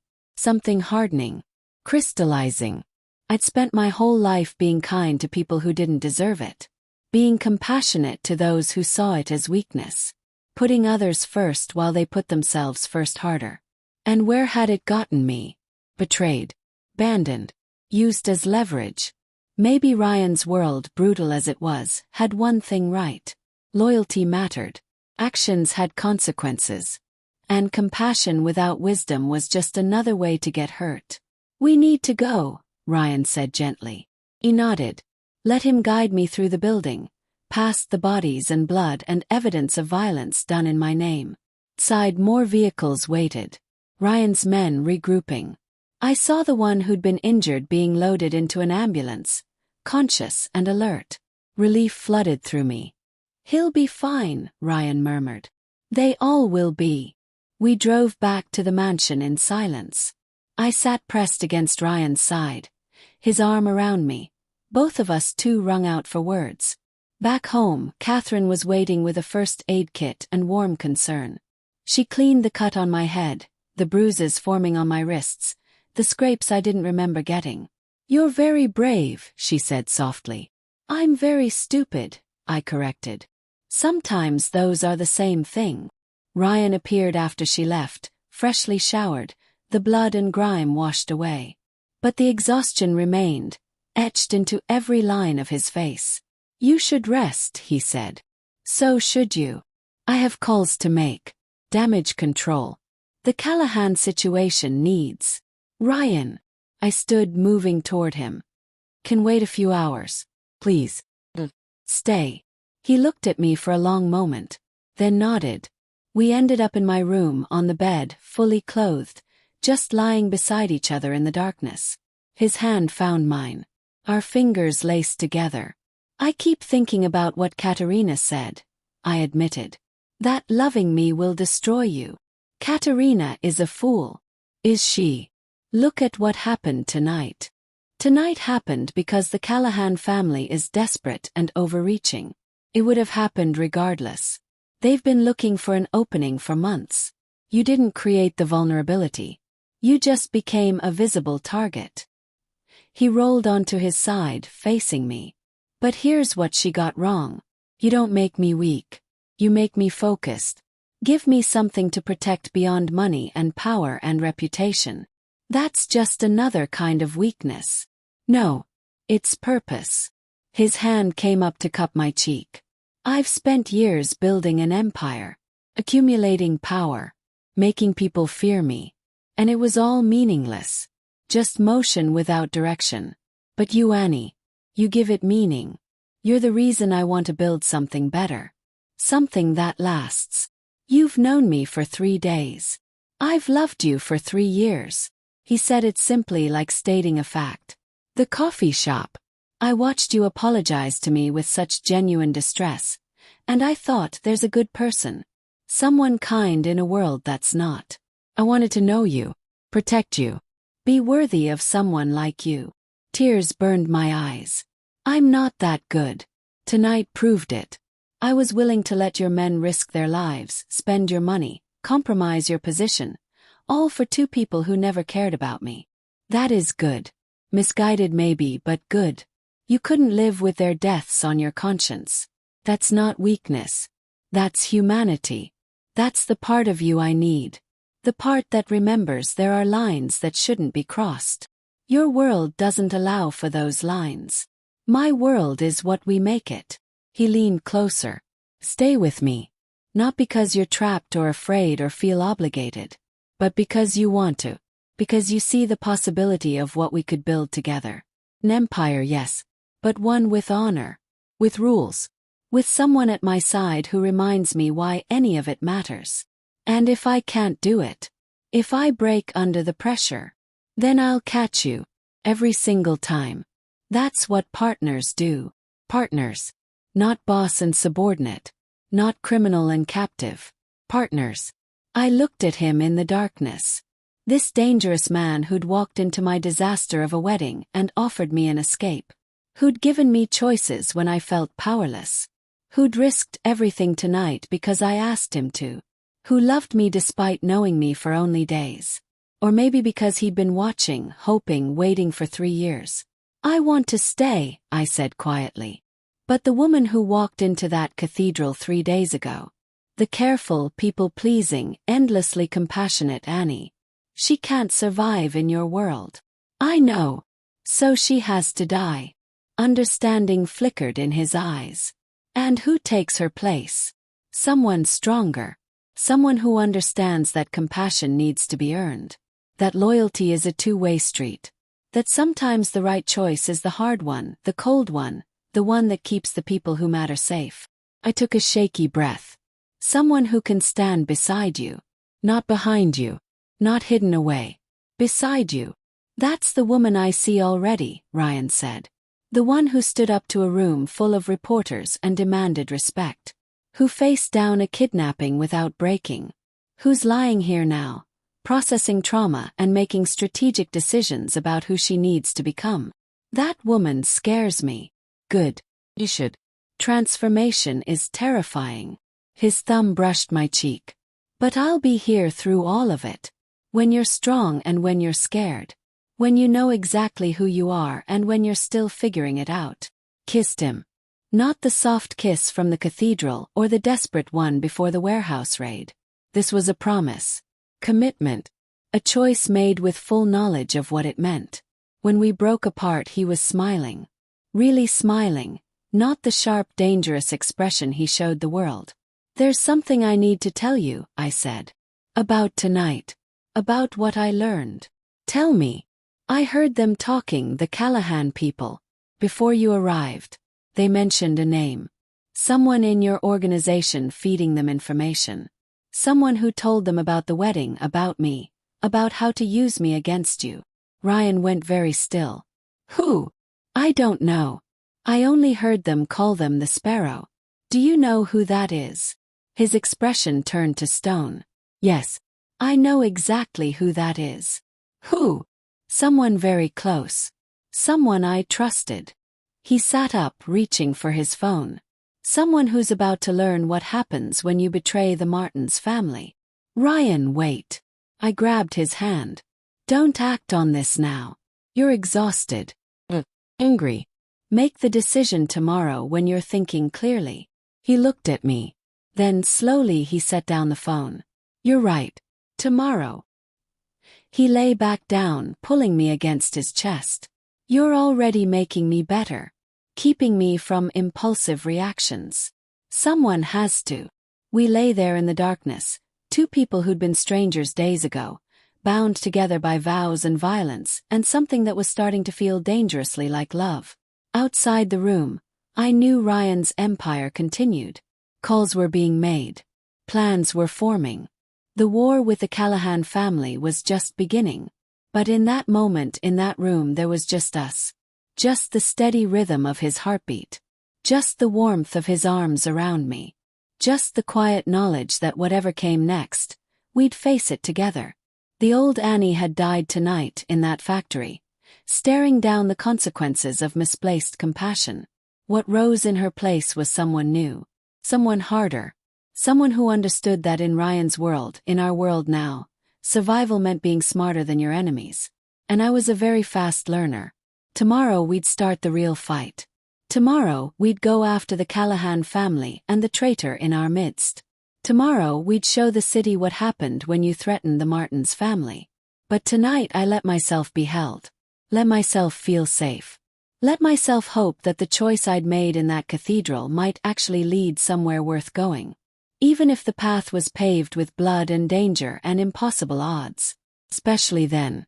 I woke to sunlight and an empty bed. The sheets beside me were cool. Ryan had been gone for a while. I found him in the command center, surrounded by his team. Dalton, Maya, and 4 others I'd seen but never formally met. They all looked up when I entered, their conversations dying. Mrs. Martins, Maya said, respect in her voice that hadn't been there before. Annie, please. I moved to stand beside Ryan. What did I miss? He gestured to a screen showing a photo of a man in his 40s. Distinguished. Familiar. I'd seen him at the house before. Antonio Russo. My accountant for 8 years. Handles all the legitimate business finances. Ryan's voice was cold. Also known as the Sparrow. He's been feeding information to the Callahan family for 6 months. How do you know? Because after you told me the name, I had Maya pull all communications logs. Antonio made 17 calls to a burner phone registered to a Callahan shell company. He accessed files about you. About the wedding. About our security protocols. Ryan's jaw clenched. He gave them everything they needed to take you. Where is he now? Running.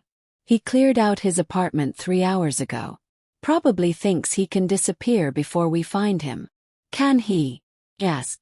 Dalton laughed, sharp and humorless. No one disappears from Ryan Martin's. Antonio knows that, which means he has an extraction plan. Probably Callahan funded. Maya pulled up another screen.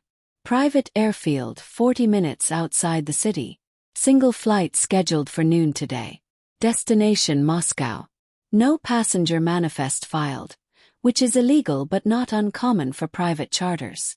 That's in 3 hours, I said, checking the clock. Exactly. Ryan turned to me. Which gives us a very narrow window. We can intercept him at the airfield, get answers about what else he's compromised, and send a message to the Callahan family that betrayal has consequences. What kind of message? I asked, though I suspected I knew. The permanent kind. The room was silent, everyone watching me, waiting to see how the Mafia boss's wife would react to talk of execution. The old Annie would have been horrified, would have argued for mercy, for legal justice, for anything other than cold-blooded killing. But the old Annie had died last night in that factory. Do it, I said. But I want to be there. Ryan's eyes widened slightly. Annie. He gave them the information that nearly got me killed. That put your men in danger. That could have destroyed everything you've built. I want to look him in the eye when he faces the consequences. Dalton whistled low. She really is one of us now. This isn't a game, Ryan said carefully. What happens at that airfield won't be clean or easy. Once you see that side of my world, you can't unsee it. I know. I met his gaze steadily. I'm not asking to watch out of curiosity. I'm asking because I need to understand completely. All of it. The protection and the price. The loyalty and what happens when it's broken. If I'm going to stand beside you, I need to know exactly what that means. He studied me for a long moment, then nodded. All right. But you stay in the vehicle until it's secure. No arguments. No arguments, I agreed. 30 minutes later we were moving. 3 vehicles this time, all armored. Ryan's full tactical team. They moved with the efficiency of people who'd done this 100 times. I sat beside Ryan, watching the city give way to suburbs, then to rural roads. He held my hand, his thumb tracing familiar circles on my skin. You can still change your mind, he said quietly. Can I? Really? Yes. I'll have Robert take you back right now if you ask. But you'd be disappointed. I'd be relieved, he corrected. This part of my life, Annie. It's ugly. Necessary sometimes, but ugly. I don't want it to touch you. It already has. The moment the Callahan family took me, the moment Antonio gave them the information to do it, it touched me. I can't pretend otherwise. The airfield appeared ahead. Private. A single runway and a handful of hangars. A sleek jet sat on the tarmac, being prepped for flight. That's his ride, Dalton said from the front seat. We've got eyes on Antonio. He's in the hangar waiting. How many with him? Ryan asked. Both armed. Both Callahan. So he's already under their protection. Interesting. Ryan's expression was calculating. Maya, what's the status on our other operation? In position. Waiting for your signal. Other operation. Yes. Ryan smiled, and it was sharp enough to cut. Did you think we'd just handle the traitor and call it done? The Callahan family made a move against us. Against you. That requires a response. While we're here, my team is hitting 3 of their primary operations simultaneously. Warehouses, money transfers, communication hubs. By the time Katerina realizes what's happening, her organization will be crippled. You planned all this overnight. I planned the contingencies weeks ago. I just needed the right provocation to execute them. He squeezed my hand. They gave me that when they touched you. The vehicles stopped 100 yards from the hangar. Ryan's team moved out, spreading into tactical positions with practiced precision. Within seconds, they'd surrounded the building. Ryan spoke into a radio. Antonio Russo. This is Ryan Martins.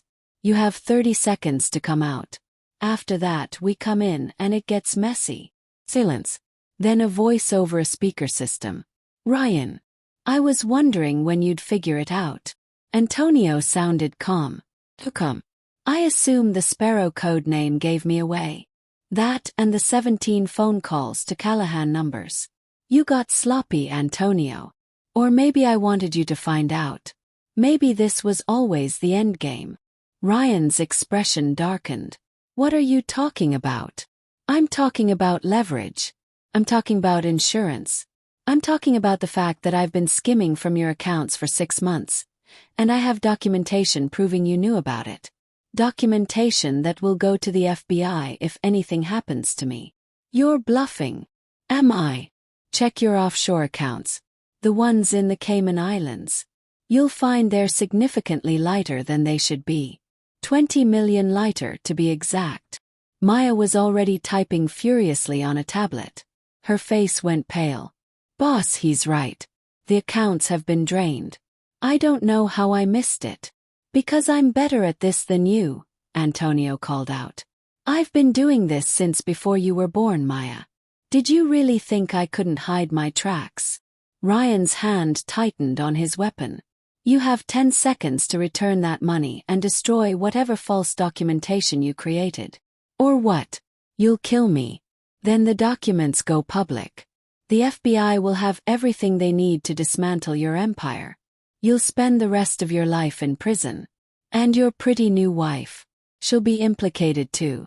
Accessory charges. Conspiracy. She'll go down with you. Ice flooded my veins.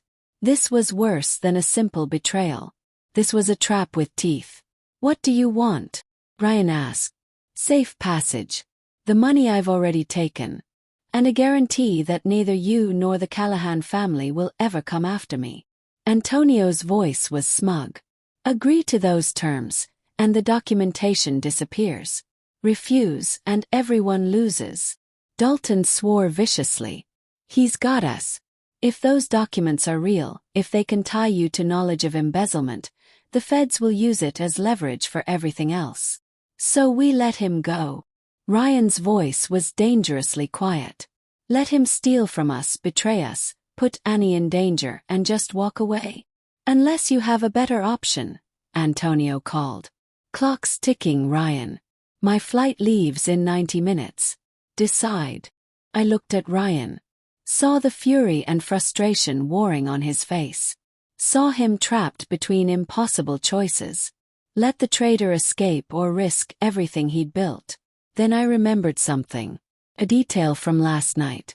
Something Katerina had said in the factory. Ryan, I said quietly. Can Antonio hear us right now? No. The radio's off. Good. Because I think he's lying. Everyone turned to look at me. Explain, Ryan said.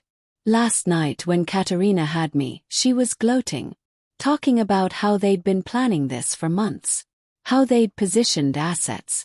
How they'd found someone inside your organization who was desperate and stupid enough to betray you. I spoke quickly, my mind racing. She said stupid. Not smart. Not careful. Stupid. So, Dalton asked. So if Antonio is as brilliant as he claims, why would Katerina call him stupid? Unless he's not as smart as he thinks. Unless he made mistakes he doesn't know about. Maya's eyes widened. The documentation. If he created false records tying Ryan to the embezzlement, he would have had to access secure files. Files that are monitored. Can you track that? Yes. Her fingers flew across the tablet. If he accessed them in the last 6 months, yes. The system logs everything. Every file opened, every change made, every... Stop. Mile. Got him. He accessed the Cayman accounts records 47 times in the last 6 months. Each time from his personal laptop. Each time leaving a digital signature. Which proves he was acting alone, Ryan said, understanding dawning. Which means any documentation he created is obviously falsified because the access logs show I never touched those files during the same period. Exactly. Any halfway decent lawyer would tear his evidence apart in minutes. Ryan's smile was vicious. He clicked the radio back on. Antonio, I've got a counteroffer. I'm not negotiating. You should be. Because we just pulled the access logs for the Cayman accounts. 47 entries. All from your laptop. 0 from mine. Which means any documentation you created is provably false. Which means you have no leverage. Silence from the hangar. Last chance, Ryan continued. Come out now. Face this with whatever dignity you have left. Or we come in, and I promise you won't like how that ends. You're bluffing, Antonio said, but his voice shook. Maya, send the access logs to Antonio's phone. Let him see for himself. Then Antonio's voice cracking. This isn't over. The Callahan family won't let you. The Callahan family is currently watching their operations burn. 3 warehouses, 2 money laundering fronts, 1 communication hub. All hit simultaneously. All burning to the ground. By the time Katerina regroups, she'll have lost 60% of her infrastructure in this city. Ryan's voice was ice. She won't be able to protect you, Antonio. No one can. Movement in the hangar. The sound of shouting. Gunfire. All teams breach, Ryan ordered. His men moved like water, flowing into the hangar from 3 directions. More gunfire. Shouting. Then silence. Dalton's voice came over the radio. Clear. 2 Callahan guards down. Antonio is secured. Bring him out, Ryan said. They dragged Antonio into the daylight. He looked smaller than I remembered. Older. Terrified. Blood streamed from his nose where someone had hit him. When he saw Ryan, he started begging. Please. Can explain. The Callahan family threatened my family. My daughter, they said they'd hurt my daughter if I didn't cooperate. I didn't have a choice. You always have a choice, Ryan said quietly. You could have come to me. Told me about the threat. I would have protected your daughter. Protected your whole family. Instead you betrayed us. Put all of us at risk. Put my wife at risk. Antonio's eyes found mine. Mrs. Martins, please. You understand mercy. Compassion. You convinced him to save those people last night. Convince him to spare me. Every eye turned to me. Waiting. Testing. Wondering if I'd revert to the woman who couldn't live with blood on her hands. I walked toward Antonio slowly. Ryan didn't stop me. When I was close enough to see the fear in his eyes, I spoke. You're right. I convinced my husband to save 2 people last night. People who'd betrayed me. People who didn't deserve mercy. And do you know what that choice cost? I leaned closer. 4 of his men injured. 1 critically. Hundreds of thousands in resources. Strategic advantage lost. And I was kidnapped because the Callahan family knew exactly how to use my compassion against me. I'm sorry, Antonio whimpered.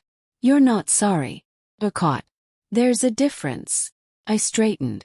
Last night taught me something. Mercy given to those who don't value it isn't compassion. Stupidity. And I'm done being stupid. I turned to Ryan. He endangered your family. Your men. Wife. That's not something you can forgive and maintain respect. If you let him go, every other person in your organization will wonder if loyalty matters. If consequences are real. If you're strong enough to protect them. So what do you suggest? Ryan asked quietly. I suggest you do what needs to be done. Send the message that needs to be sent. Show the Callahan family and everyone else watching that the Martins family protects its own and destroys its enemies. I held his gaze. I suggest you be exactly who you are. And I'll stand beside you while you do it. Pride and something darker flickered in Ryan's eyes. He nodded once, then turned to Dalton. Take him to the warehouse on 5th. Make it quick but make it clear. Anyone who betrays this family ends the same way. No, please no. Antonio screamed as they dragged him away. I have information. Can give you more. Please. His voice faded as they threw him into a vehicle and drove away. I stood there watching them go, feeling nothing. No guilt, no horror. Just cold certainty that this was necessary. That this was justice in Ryan's world. In our world. Ryan's hand found mine. Are you all right? I should be devastated, shouldn't I? Horrified that I just condemned a man to death. Probably. But I'm not. I just feel. I searched for the word. Clear. Like I finally understand the rules of the game. It's not a game, Annie. No. It's survival. Yours, mine, everyone who depends on you. And survival requires hard choices. I turned to face him. I'm not going to pretend to like this part. But I'm not going to hide from it either. If I'm your wife, really your wife, I need to accept all of it. The protection and the price. He pulled me close, his forehead resting against mine. You're extraordinary. You know that. I'm learning. Maya approached, her tablet in hand. Boss, confirmation. All 3 Callahan operations are destroyed. We're intercepting their communications now. Katerina is in full retreat. She's pulling her remaining assets out of the city. Let her run, Ryan said. But make sure she knows why she's running. Make sure she understands that touching my wife was the biggest mistake of her life. Already done. I sent her a very detailed message outlining exactly how much she lost and why. Maya's smile was sharp. She won't be back. What about Evan and Lila? Asked suddenly. Dalton, who'd stayed behind when the others took Antonio, pulled out his phone. Last spotted in Barcelona. Broke. Turns out Evan's family cut him off completely. They're claiming he stole from them to fund his escape. Whether that's true or they're just burying him, who knows? But he's got nothing. No money, no family support, no prospects. And Lila, already complaining on social media that Barcelona is expensive, and Evan isn't the man she thought he was. Give them another month and they'll implode completely. Should have felt like victory. Instead it just felt empty. They'd betrayed me, and their reward was each other. A relationship built on lies and selfishness. They'd destroy each other without any help from me. I don't care about them anymore, I said, and realized it was true. They're irrelevant. Good, Ryan said. They don't deserve your energy. We drove back to the city as the sun climbed higher. Behind us, the airfield grew smaller. Ahead, the skyline emerged, gleaming and sharp. Somewhere in that city, Antonio was facing consequences. The Callahan family was retreating. Evan and Lila were discovering that betrayal didn't lead to happiness. And the Cross family's legal threats had evaporated once their lawyers saw the unedited cathedral footage and my sworn statement. Everything that had tried to destroy us in the past 4 days was crumbling. We pulled up to the mansion. The word felt right now in a way it hadn't before. Inside, Catherine was waiting with warm smiles and lunch. Dalton disappeared to coordinate cleanup operations. Maya went to manage communications. The house slowly returned to its normal rhythm. But Ryan pulled me toward the gardens instead of inside. I want to show you something, he said. He led me to a section I hadn't explored yet. Hidden behind tall hedges was a small pavilion overlooking a pond. Simple, peaceful. The complete opposite of the command center and tactical operations and violence. I come here when I need to think, Ryan said. When the weight of everything gets too heavy. It reminds me there's beauty in the world. That not everything is blood and business. We sat on a bench, the afternoon sun warm on our faces. 4 days ago, you were supposed to marry someone else, I said. Now you're married to me. Your organization is at war. You've lost money and men and strategic positioning. All because you walked down that aisle. Best decision I ever made. You can't know that. We barely know each other. I know you stood up in front of the world and claimed me when you could have walked away. I know you faced down kidnappers without breaking. I know you learned the harsh rules of my world in days and adapted instead of shattering. I know you stand beside me instead of behind me. He turned to face me fully. I know I wake up thinking about you and go to sleep grateful you're here. I know that in 4 days, you've become the most important person in my life. That's insane. Yes, he agreed. But I've never been more certain of anything. I looked at this man who'd saved me from humiliation and dragged me into danger. Who'd given me choices and shown me consequences. Who'd been honest about his world even when it made him look monstrous. Who looked at me like I was precious. I don't love you yet, I said honestly. I don't think I can. Not yet. Too much has happened too fast. I know. But I think I could. Love you, I mean. If you give me time. If you keep being honest. If you keep treating me like a partner instead of property. His smile was soft. Real. I can do that. And I need to visit my parents. Show them I'm okay. That I chose this. Of course. And I want to finish my degree. I was 3 months from graduating when everything exploded. I want to go back. Complete it. Whatever you need. And I want to understand more about the business. The legitimate parts and the less legitimate parts. If I'm going to be part of this world, I need to understand all of it. I'll teach you everything. He took my hand, brought it to his lips. Anything else? Yes. I leaned closer. Kiss me. Not because cameras are watching or because we're making a point. Just because you want to. I always want to, he murmured. This kiss was different from all the others. Not performative or desperate or sealing a deal. Just two people who'd been through hell together, choosing each other again. When we broke apart, he was smiling. Oh, Mrs. Martins. What do you want to do for the rest of the day? Something completely normal. Order takeout. Watch a movie. Pretend we're a regular couple instead of a crime boss and his accidentally acquired wife. I can do normal. Liar. You're right. I'm terrible at normal. But I'll try. For you. We went inside. Ordered Chinese food that arrived in far too fancy containers because even Ryan's takeout was upscale. Settled on a couch in a media room that was bigger than my old apartment. Found a movie neither of us paid attention to because we were too busy talking. About everything. About nothing. About his childhood in the shadow of a demanding father. About my dreams of opening a literacy center someday. About his love of chess. About my terrible habit of reading 3 books at once and finishing none of them.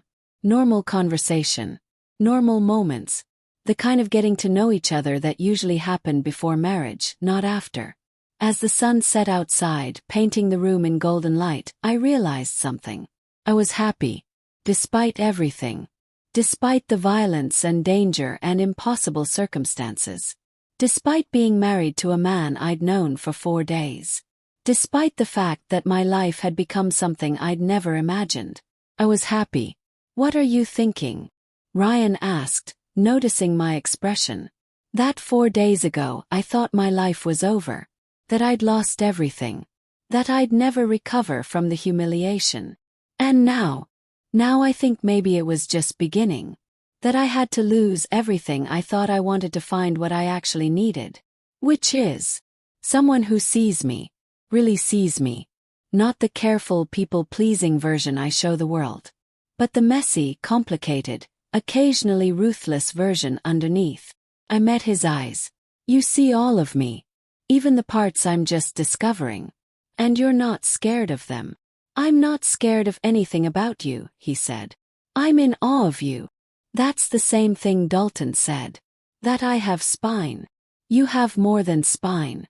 You have fire. You just needed the right circumstances to let it out. My phone buzzed. Text from my mother. Dinner this Sunday. I'd like to get to know your husband properly. I showed Ryan. He laughed. Your mother is terrifying. She's protective. There's a difference. Is there? You'll find out Sunday. We settled back into comfortable silence. Outside, night fell completely. Inside, the house settled into its rhythms. Staff moving through distant rooms. Security changing shifts. The quiet sounds of an empire running smoothly. My empire now too. My world. My choice. And somewhere in the city, the stories were already forming. The legend of Annie Martins.